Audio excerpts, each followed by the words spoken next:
Concernant les carnets, alors je vais me lancer dans une nouvelle aventure, je sais pas, une aventure à risque. Et c'est comme ça, pour ça que j'ai un peu la trouille, là, ces carnets. Bon, on va garder l'ancrage, la fouille dans l'écriture, dans les livres, mais les livres, et à un moment donné, bon, on se fait une bulle, puis tu vois bien qu'ailleurs, qu'est-ce qu'ils en ont à fiche de la littérature, qu'est-ce qu'ils en ont à fiche de la lecture, et il y a une part d'angoisse là. Donc à un moment donné, il faut se pousser au derrière et puis se confronter un petit peu au dehors, mais se confronter à notre manière, sans quitter cette question de la curiosité, des histoires, mais donc quand même sortir un peu de la chambre, même si c'est de la chambre qu'on va faire l'expérience et aller se coltiner un petit peu du monde. Alors c'est une rubrique qui s'appellera Actualité, oui, mais d'abord je faisais ça comme ça, mais vie de province, tout simplement, c'est un mot qui est très lourd, par exemple chez Balzac, et puis pour moi c'est quelque chose qui participe d'un choix profond. Alors le faire à notre manière, au moins dans les premières séquences, peut-être ce sera juste une fois par semaine, comme ça, aller nager un petit peu là, dans ces eaux tellement, où la notion de destin, la notion de fatalité, où c'est curiosités du monde. Et comment cette curiosité du monde, c'est pas en tant qu'elle-même qu'elle compte, c'est en tant qu'elle désigne en toi-même des points qui ne sont pas réglés. Alors si je prends par exemple ces expériences qui m'aident à me dire qu'on peut aller là, j'en prendrai une à chaque fois. Par exemple, aujourd'hui, Bruno Serralong, un ami photographe, extrêmement impliqué, lui, au contraire de mon travail sur les portraits, alors arpenter les manifs. Et souvent en plus avec une grosse chambre demi-format, moyen format, en tout cas un appareillage lourd, ou même carrément une chambre. Et il avait fait ça à Nice pendant 1 an. Il ouvrait le matin le journal local, Nice Matin, et le lendemain d'un fait divers, il retournait sur les lieux. Qu'est-ce qui reste ? Quelquefois, une silhouette sur un trottoir. Mais d'autres fois, strictement rien du tout. Le banal, l'ordinaire, a tout réavalé. Et là, commencer une lecture, parce qu'à mesure qu'on revient, mais qu'on est séparé du temps, et qu'il ne reste justement plus de traces, que cette loi de l'ordinaire a repris le dessus, voilà, de ces choses-là qui m'aident à me lancer. Alors, aujourd'hui, on y va. J'ai pris 8 liens. Peut-être ça évoluera, mais j'ai envie que ce soit reconstruit, j'ai envie que ce soit de la parole, j'ai envie que ce soit juste ébauché, montré, désigné, comme ça. Justement, comme Bruno Serralong revient le lendemain, nous, il y a la médiation là de la source journalistique, et puis l'écart, et puis qu'est-ce qui fait que là, ce truc qu'on a eu, cette pulsion, se dire tiens, celui-ci, vas-y, archive le lien. On est dans le Poitou, un village, ça m'intéresse parce que c'est une rivière qui s'appelle le Clin, elle passe à Poitiers, ça fait partie de mon adolescence, c'est un sexagénaire. J'ai même dépassé ça moi, maintenant. C'était un dimanche, on nous dit que c'était un repas de famille, donc une célébration, peut-être un peu de lourdeur, peut-être.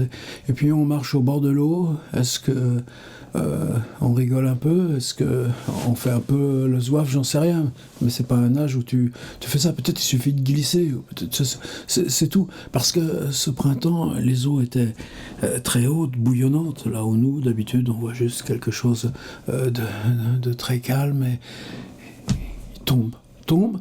Et oui, à cet endroit-là, on nous dit que c'était une cale, c'est ce truc pour monter dans les barques, tu t'approches, tu glisses, et non, c'est un trou.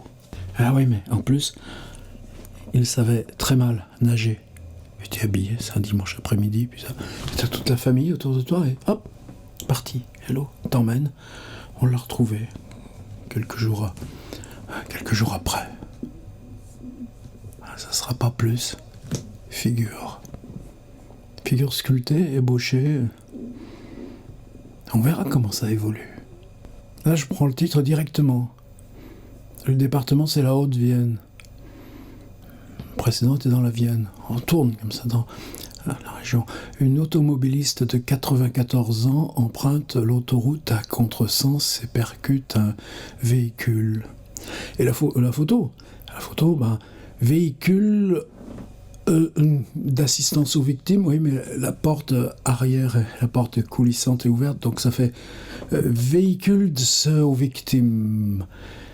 Et la victime, évidemment, là, c'est de la chance. Peut-être je l'ai pris à cause de ça, parce que elle est entrée en collision avec un conducteur de 56 ans à hauteur de Saint-Hilaire-Bonneval, Haute-Vienne. On ne nous dit pas le nom du gars qui roulait sans doute tranquillement dans l'ordinaire. C'est ce mot ordinaire qui compte. Et qui, là, sur cette autoroute, la 20, l'autoroute de Bergogneau, Paris-Brive, tout d'un coup, un véhicule qui arrive en face. Boum. Choc frontal. Heureusement, les deux ont survécu. La conductrice qui avait pris l'autoroute à contresens, elle, 94 ans. Charles Juillet est mort cette semaine. Il en avait 89. Mais je crois qu'il y a longtemps qu'il ne conduisait plus. Deux-Sèvres. On tourne, mais à la frontière des Deux-Sèvres et de la Vienne. Course-poursuite avec des Roumains après un vol à Gifi. G-I-F-I, c'est un nom de lieu. La photo, une table, et sur la table, une petite valise, de ces petites valises, je suppose qu'on voit ça dans les supermarchés en déstockage à 20 ou 30 balles, petite valise en tissu gris, et puis sur la table, un butin monstre. Qu'est-ce que je vois? Des petits ballons, vous savez, les petits ballons de baudruche pour les enfants, des verres en plastique, des paquets de lessive Ariel, des bombes de mousse à raser. Tenez, je crois qu'il y a l'inventaire un peu plus loin. Lessive, savon, parfum, crème, maquillage. Il est 16h45 le vendredi 2 août 2024 quand la responsable du magasin Jiffy à Azay-le-Brûlé appelle les gendarmes. Oui, et non, le gros titre c'était « Après un vol à Jiffy ». Et pas un vol dans le magasin Jiffy d'Azay-le-Brûlé. Les enseignes deviennent des lieux. 4 personnes, 2 hommes et 2 femmes, viennent de commettre un vol dans son magasin. Ils ont pris une valise en vente et l'ont remplie de produits. Lessive, savon, parfum, crème, maquillage. Repérés, ils sont interceptés avant leur sortie. L'une des voleuses aurait alors menacé d'aller chercher une arme dans sa voiture si on ne les laissait pas partir. Face à cette menace, ils ont pu quitter les lieux, mais l'alerte a été aussitôt donnée. Les gendarmes les attendaient quelques centaines de mètres plus loin pour les arrêter, sauf que la conductrice a refusé d'obtempérer, prenant la fuite en direction de la Vienne. Pas moins de 5 patrouilles de gendarmerie, Samex, l'école, Ménigoutte, Vouillé, Vivoine ont été mobilisées pour les prendre en chasse avec le PSIG, peloton de surveillance et d'intervention de la gendarmerie de Niort. La voiture a finalement pu être stoppée à une trentaine de kilomètres du vol à Sanxay à bord de cette BMW avec des plaques hongroises. Se trouvaient en réalité 8 personnes, 4 enfants dont 3 en bas âge, en plus des 2 femmes, 2 hommes. Les adultes ont indiqué vivre à Poitiers, tous de nationalité roumaine. Ils ont été gardés à vue puis remis en liberté. Un peu plus tôt pour l'une des femmes enceinte de 9 mois. Elles sont convoquées devant le tribunal correctionnel de Niort le 22 octobre. Alors, butin, il y avait pour 800 € de marchandises dans la valise. La BMW a été confisquée jusqu'à la date de l'audience. Les objets volés ont tous été retrouvés dans la voiture et pu être restitués au magasin. Et, j'ai une énorme estime pour je connais suffisamment, y compris là, des IUT de journalistes, puis on a même à Tours, ce travail humble là, de celui qui fait ce compte-rendu, mais là, en direct, parce que lui voit les lieux, connaît les gens, et il y a cette précision. Pourquoi ? Parce que le destinataire, il est juste aussi là, dans le tout premier cercle local. Donc en général, j'éviterai, je raconterai, je ne prendrai pas les phrases telles qu'elles sont dites. D'ailleurs, c'est pas signé, c'est par rédaction. Vous voyez, comme une écriture modeste là, peut donner ce contexte-là, au plus précis. Là, on va s'en aller un tout petit peu plus loin pour le 4. Le titre. Et ce qui est étrange, c'est que quand on fait la requête sémantique, une fillette de 2 ans, une fillette de 2 ans, une fillette de 2 ans, une fillette de 2 ans décède, une fillette de 2 ans décède, une fillette de 2 ans meurt, une fillette de 2 ans meurt, et une fillette de 2 ans meurt, oubliée dans une voiture, la petite fille de 2 ans meurt, oubliée, une fillette de 2 ans meurt, oubliée. Laissez dans une voiture une fillette de 2 ans, laissez dans une voiture un bébé de 2 ans décède, oublié dans une voiture. Et ce qui est curieux, c'est que là, quand ça touche un petit point comme ça aussi précis, est-ce que l'imaginaire collectif... Non, parce que c'est pas de l'imaginaire, c'est simplement des choses qui nous semblent absurdes. Alors là, si je prends la simple requête comme ça, une fillette de 2 ans meurt dans une voiture, voilà que j'ai même les nationaux, le Figaro, TF1, Info, mais j'ai aussi la Dépêche du Midi, j'ai aussi Sud Info, j'ai aussi La Montagne, j'ai aussi Centre Presse, Aviron, Autre National, Le Parisien, le Sud-Ouest, le Midi Libre, La Voix du Nord, c'est-à-dire que tout se rejoint. Et par contre, l'événement lui-même, qu'est-ce qu'on en sait? Non, parce que c'est toujours la même phrase, c'est toujours le même titre. Et le même titre, alors, c'est un drame inimaginable. Une petite fille de 2 ans est décédée d'un arrêt cardio-respiratoire dimanche 28 juillet, près de, ont indiqué les pompiers, confirmant une information selon le journal, l'enfant avait été laissé seul dans une voiture par son grand-père. Le grand-père est parti se promener en voiture avec sa petite fille en revenant à son domicile où se trouvait la mère de la fillette. Il l'aurait laissée dans la voiture, voyant qu'elle s'était endormie pendant le trajet. Puis, retournant à la voiture, l'homme a constaté que la petite fille était cet ancien pompier volontaire. Attendez. Alors, ailleurs, c'est une autre version, c'est dans un supermarché. Elle s'endort, il descend dans le supermarché, laisse la voiture sur le parking, évidemment, les vitres fermées, et ça revient au même. Photo, voilà, un parking, un pneu. Le terrible drame serait la conséquence d'un acte de négligence. Il l'aurait laissé dans le véhicule lors du retour à son domicile. L'enfant s'était endormi au moment de... faut pas s'attarder sur ces choses-là. Ce qui est étrange, c'est la propagation et comment les phrases remplacent quand même, on le sait, ces choses-là. Allez, 5. On va pas faire que du fait divers. Ici, c'est tout près d'ici. C'est à même pas 20 minutes de voiture. Alors, photo, un gars sur un lit, l'air fier, le truc sur le lit, puis on voit bien que la chambre est capitonnée, peinte en noir, il y a une grande croix avec des trucs pour attacher les gens aux pieds, aux chevilles et aux poignets. Passionné de sport et d'investissement, a mis tout son cœur pour agencer des lieux cosy et coquins, voilà. Donc tu trouves une petite maison, tu trouves 2 appartements, on nous précise acheter nu. C'est bizarre le mot nu qui vient comme ça. Faire un espace cosy, coquin, 2 chambres séparées, une qui s'appelle Dark Room et l'autre Exclusive Room. J'ai fait pas mal de visites avant de choisir le concept de la Love Room que j'ai découvert dans mes recherches. C'est un marché en devenir. Depuis l'ouverture, j'ai reçu des retours très positifs de la part de nos premiers visiteurs. Je crois en ce concept unique. C'est mieux que d'aller travailler dans la littérature. Puis tu as les avis que les gens ont laissés sur le disque d'or. Un petit coin de paradis décoré avec goût, dans un esprit chic et haut de gamme. Nous avons opté pour l'option départ tardif et Lovebox. Lovebox, c'est une petite boîte surprise avec des choses dedans. On a vécu le gros kiff de profiter d'une balnéo en privé. Et bon, pas plus, mais c'est cette question de l'ordinaire. Les gens viennent visiter le château de la Loire, mais finalement ils trouvent ça, et puis la nuit est facturée 175 € la semaine et 200 € le week-end avec 2 jours fériés. Et Franchement, je ne pensais pas que cela marcherait aussi bien. Là, justement, c'est quelque chose où on reviendra. Cette curiosité, elle est, bon, le gravier, le bitume, le ciment, la chaux, et tout ça.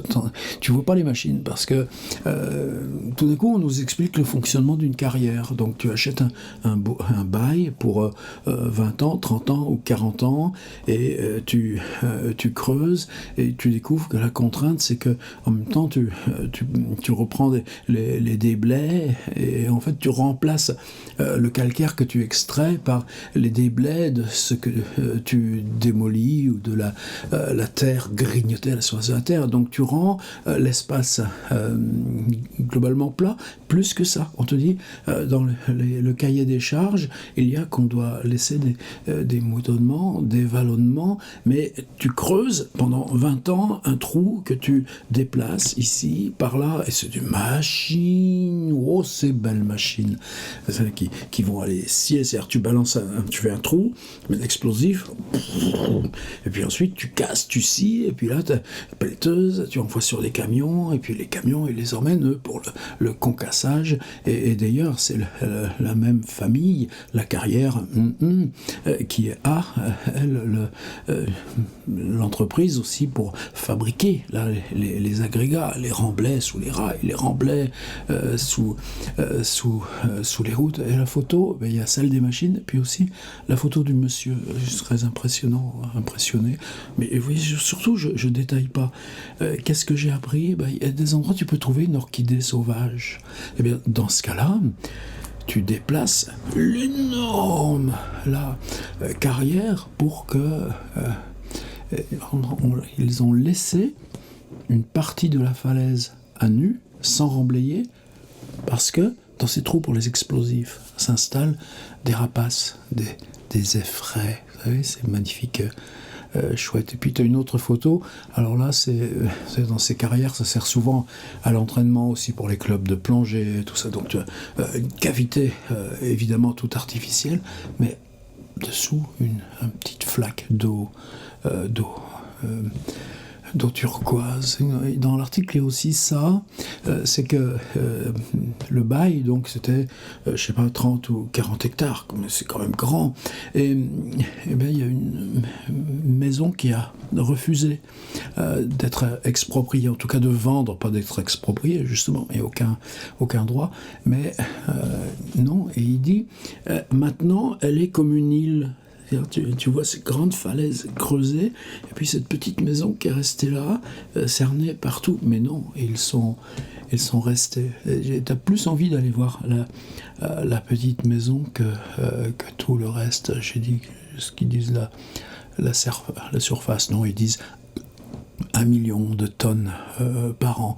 Et même, ils sont des deux côtés d'une route, alors ils ont creusé un tunnel sur la route pour rejoindre et la journaliste s'amuse parce que elle fait un jeu de mots là. Il est signé l'article. C'est dans le Perche, là, c'est un peu plus au nord. Le gars il dit il faut se creuser la tête. Ah oui, qu'est-ce qu'il fait? Il creuse la terre. Mais quand même, ça va bien.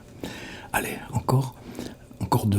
Et si une fois par semaine ça vous va, dites-le. Moi j'ai vraiment envie de continuer. Peut-être aussi je les intégrerai ensuite, je les enlèverai, je laisse 15 jours, je les enlève du site public parce qu'il y a quand même j'ai pas envie que ça traîne.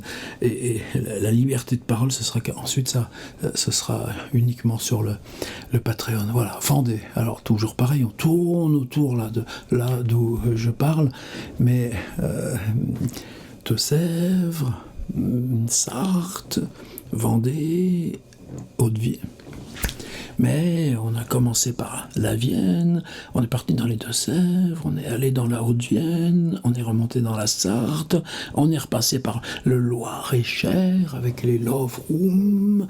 Vous savez où elles sont? Ben non, personne ne le sait. Mais justement, c'est ça qui est bien, de faire ce travail-là. Et puis là, on vient de là d'où je viens moi, de la Vendée. Et la Vendée, longtemps, c'était enclavé. C'est même pour ça que nous, on n'est pas resté. Puis après, sont venues les autoroutes. Maintenant, c'est très différent. De Paris, que tu passes par Poitiers, Niort, Fontenay-le-Comte, ou bien par Angers, Cholet. Puis là, ça y est, maintenant. Mais tu roules sur l'autoroute, tu vois le pont au-dessus. Quelquefois, moi j'aime bien, tu passes sur l'autoroute, tu vois le pont, et tu vois un tracteur très lent qui passe, ou un camion avec une benne qui passe. Comme ça, j'ai toujours envie là, de sortir l'appareil photo, de photographier, là, juste ce qui passe sur les ponts, juste au-dessus de toi. Il y a un autre article, j'ai failli le prendre, puis non. C'est... des gens qui s'amusent à acheter des pavés. Mais là, le pavé, il tombe sur un toit en plexiglas d'une voiture. C'est ces voitures panoramiques. Mais bon, il n'y a pas eu d'autres victimes, c'est tout. Là, la photo, c'est un hélicoptère SAMU vu de juste en dessous. C'est-à-dire, tu as le mot SAMU à la verticale. La photo est très belle. Tu as les 4 pales de l'hélicoptère en oblique. Et tu vois là, en transparence, la cabine, on ne voit pas les pieds des pilotes, mais tu pourrais presque. Et le mot SAMU, donc à la verticale. Et là, il s'est passé quoi sur l'autoroute? Elle n'a pas du tout visé les voitures, elle n'a pas du tout visé vers un camion. Elle a sorti. Et non, c'est justement ça.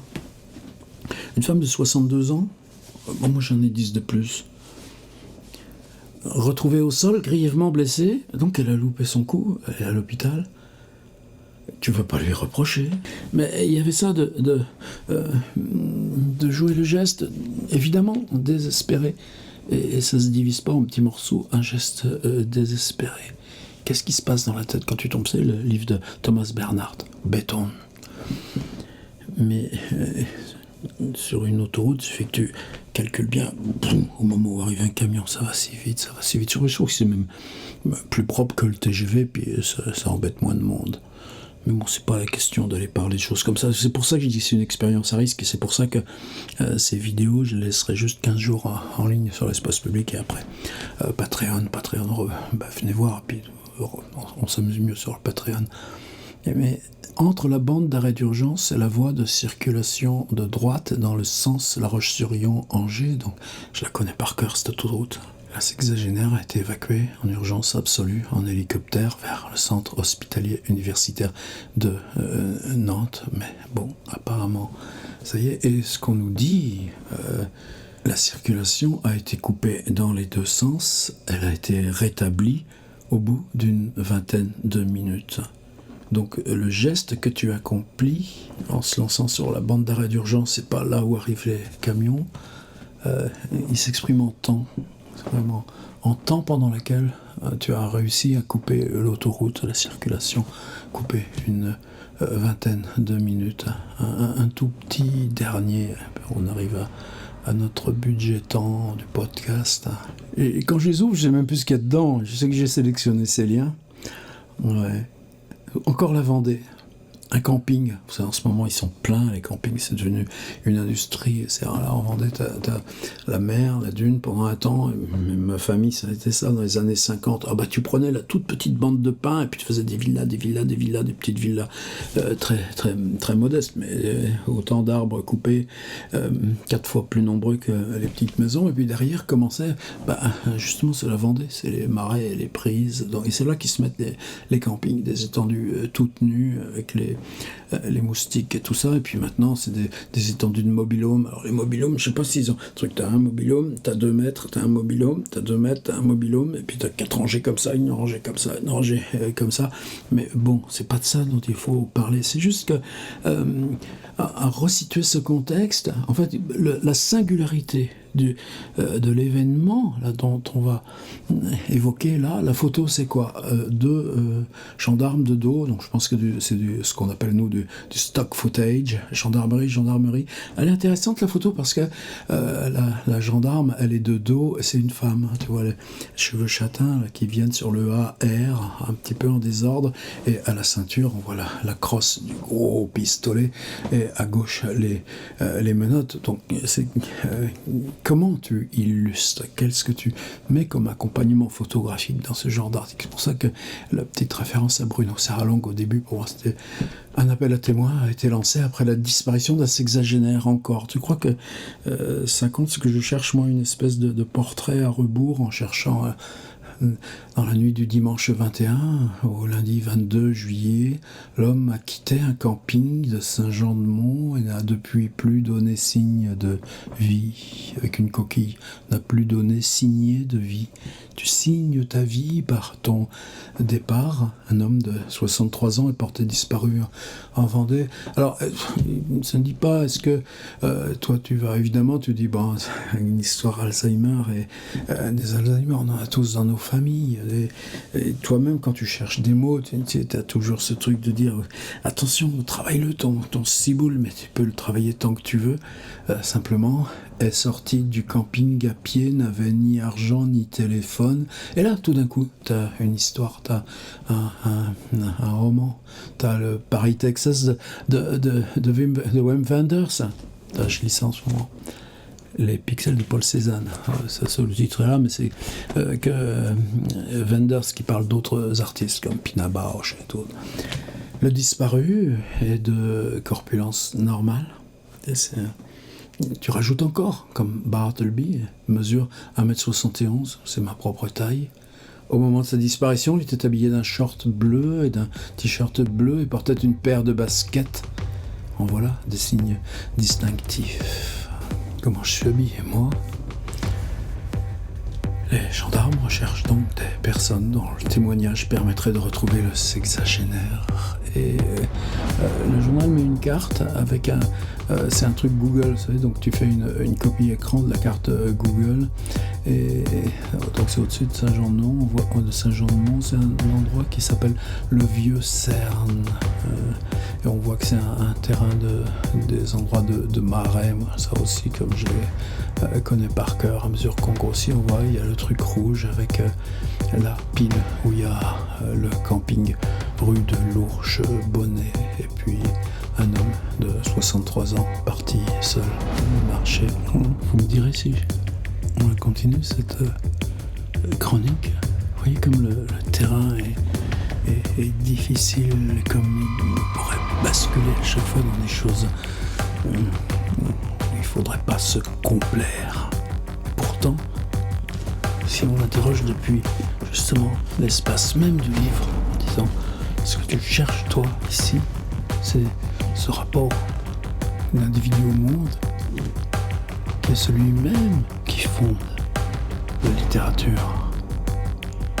Est-ce que ça nous donne droit là, avec un humble hommage à ces journalistes des quotidiens locaux qui nous rapportent tout ça?